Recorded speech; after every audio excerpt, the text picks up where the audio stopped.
Penyebaran COVID-19 di Buleleng masih menunjukkan fluktuasi tinggi. Setelah sehari sebelumnya bertambah 2 kasus terkonfirmasi positif, pada Jumat kemarin tak ditemukan kasus terkonfirmasi yang baru.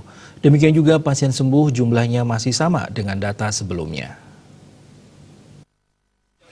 Dari analisa tim medis di lapangan dari kasus terkonfirmasi positif, sebagian besar adalah orang tanpa gejala atau OTG. Bahkan tren OTG tertular virus corona terus meningkat, sehingga warga diingatkan tetap disiplin melaksanakan protokol kesehatan. Sekretaris Gugus Tugas Percepatan Penanganan COVID-19 Buleleng, Dr. Andus Grisuyase MPD mengatakan, kasus terkonfirmasi positif hingga saat ini tercatat sebanyak 93 orang. Dari jumlah kasus terkonfirmasi tersebut, pasien yang telah sembuh dan diizinkan pulang tercatat sebanyak 81 orang. Dari evaluasi dan analisa tim medik pasien yang terpapar virus corona sebagian besar sebelumnya adalah OTG.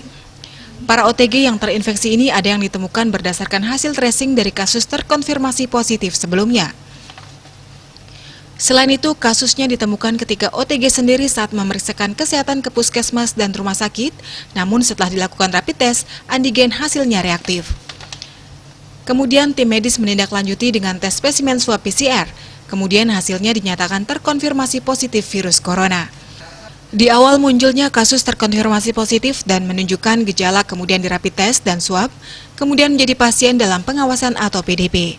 Orang yang kelihatan sehat setelah rapid test reaktif, dan karena wajib ditindaklanjuti dengan swab tes PCR.